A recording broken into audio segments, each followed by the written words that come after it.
This is Robert Martellacci, publisher of the MindShare Learning Report, Canada's learning and technology e-magazine. I'm honored to have joined me this afternoon for a MindShare Learning Moment, Guy Kawasaki, Chief Evangelist at Canva, an online graphic design tool. Formerly, he was an advisor to the Motorola business unit of Google and Chief Evangelist of Apple. He is the author of a dozen books, including his most recent book, The Art of Start 2.0. And thank you for joining me this Thank afternoon, you. Guy. Thank you. How you doing? I'm great. Congratulations on the newest book. How's it doing so far? So far, so good. But I'm sure after this podcast that it'll just zoom into dominance. Perhaps a bestseller in Canada. I hope so. I was intrigued by your presentation at South by Southwest EDU and the wisdom that you shared about learning in the 21st century. Yeah.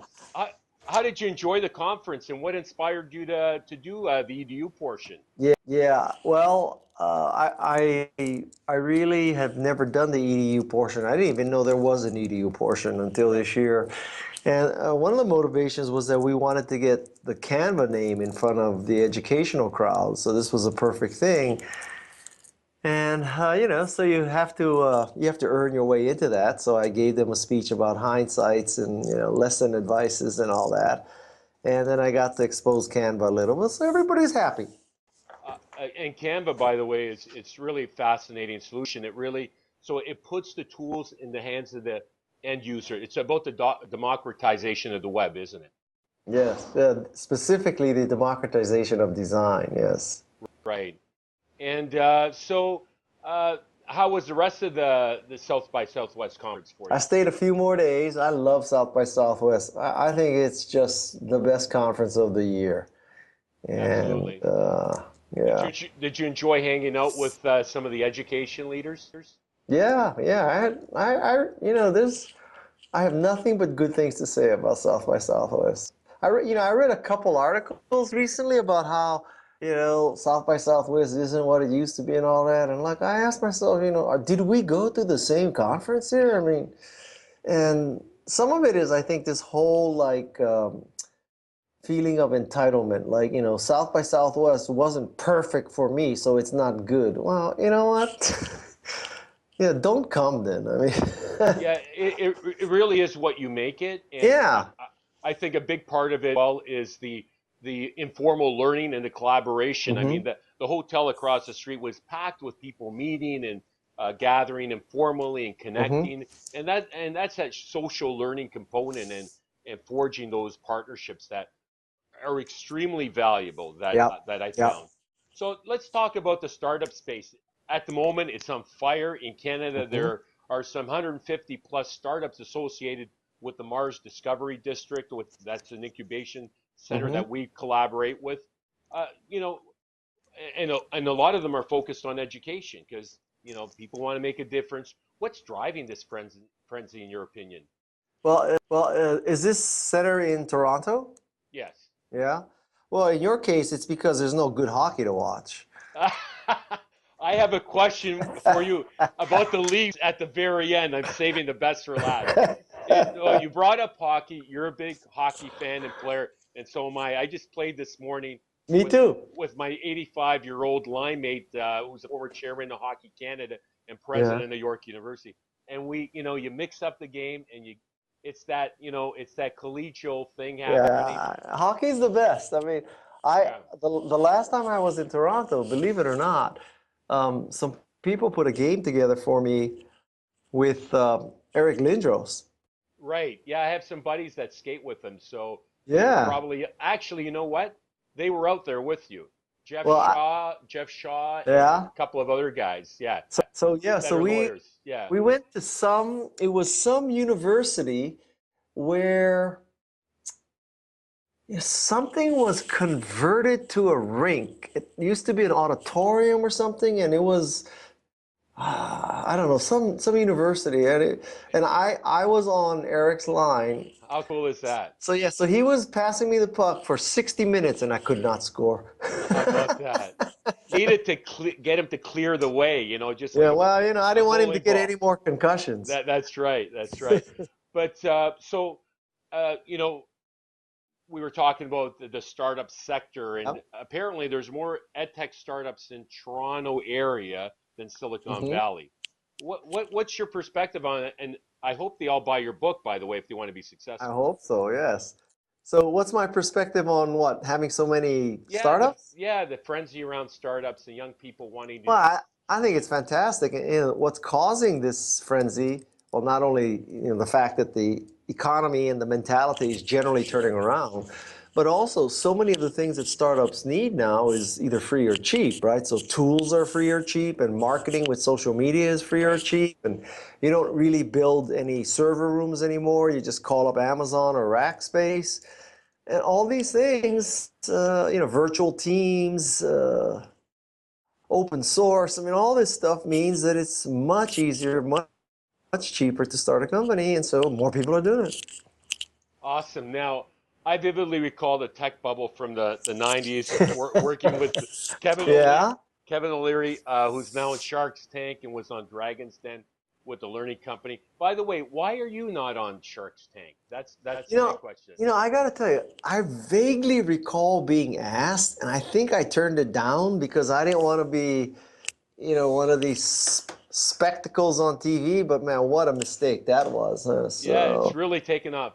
yeah, Listen, on Twitter, I was checking my followers versus your followers. I yeah. got about 1,396,000 to catch up to you.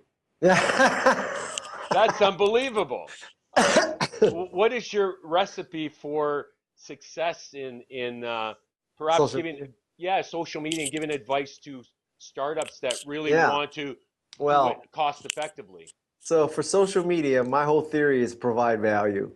So always curate great stuff so people will reshare what you've done, and that'll gain you greater exposure. So I'm all about providing value so that someday I can squeeze the trigger and use it to promote my book, my company, Canva, whatever it is. Right. So I'm about, paying it forward and providing value so people feel the need to reciprocate. Very well said. I'm impressed with that. And so, speaking of your book, you've written a dozen books. Yeah. One of the one of the books that you wrote was "Selling the Dream." I happen to have it right here. It's on my bookshelf to promote. Yeah. It's a great book, and we studied that in our Masters in EdTech program Yeah, at Pepperdine, yeah, that's required reading. fantastic. So you'll be happy to know there are a few books that were sold through that vehicle. It helped inspire me, evolve my business into more of a media property.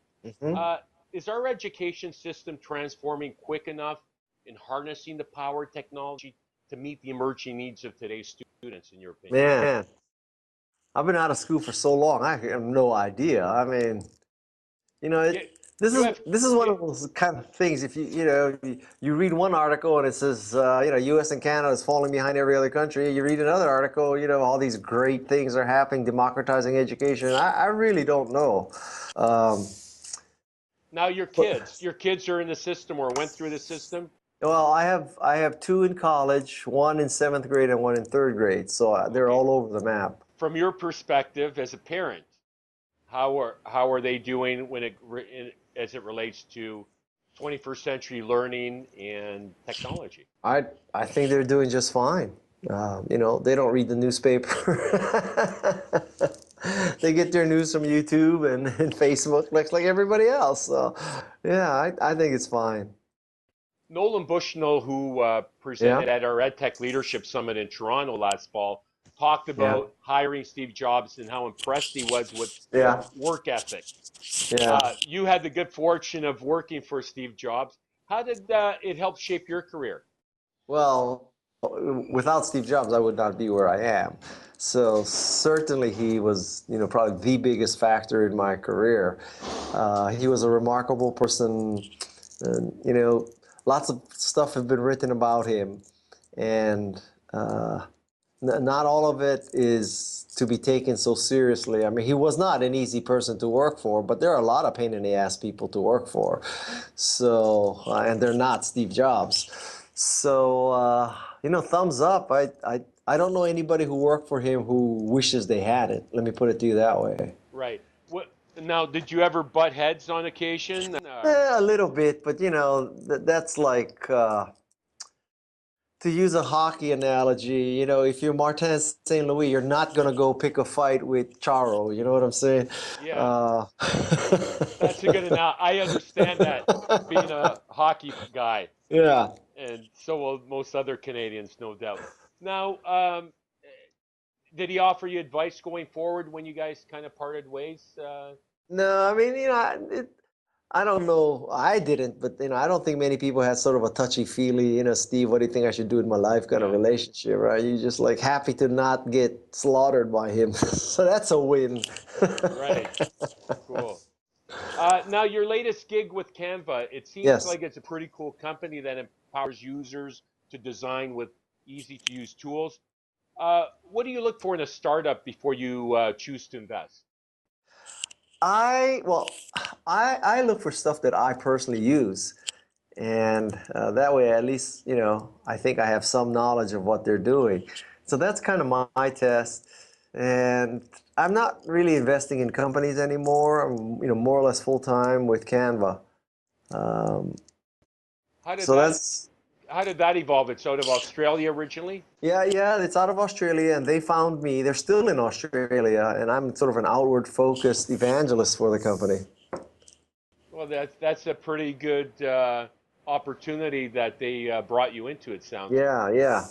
They're doing quite well. We sign up thousands of people every day, literally thousands. Congratulations, and I'm sure Yeah, you have a little something to do with that, no doubt. I So hope. now, so with regard to I have to ask you this question because I Yeah. think it's brilliant. So we have the hockey in common, and if you were the Leafs GM and president, what would you do? What would you do to transform the team into a Stanley Cup winner in the next 5 years? Listen, you know what? Is that a good question, first of all? No. Oh, come Um, on. how about I be like every other hockey expert on TV, okay? Because you like, Okay. no matter who you watch, they all say something along the lines of, we got to get the puck deep. We got to keep our feet moving. We got to, you know, like get more shots on the goal. Well, we need to screen the goal when we're in front of the goal, and then we just need to work hard, and you know, good things will happen. Excellent. Right? That's I mean, like, you yeah. know, You sound like you can have a career one day as a hockey analyst. yeah. When Don Cherry passes the mantle, Yes. I'll be Don Cherry. Well, Yeah, on that note, talking about Toronto, we have our Fall EdTech Leadership Summit, November 27th at Mars. yeah. I'd love for you to present if you have the time. Well, you know, if you arrange for Eric Lindros to play. I will guarantee you a hockey game. And it could be someone better than Eric Lindros. I know a few Well, hockey players. he's plenty good enough for me. Okay, it's a deal. Keep the date open. Okay. Well, thank you for making the time this afternoon Thank to join you. me, Guy. That was Guy Kawasaki, former Apple Chief Evangelist, best-selling author, and Chief Evangelist at Canva. Be sure to check out www.mindsharelearning.com to get your latest issue of the Mindshare Learning Report. My name is Robert Martellacci, and until next time, keep the learning curve steep.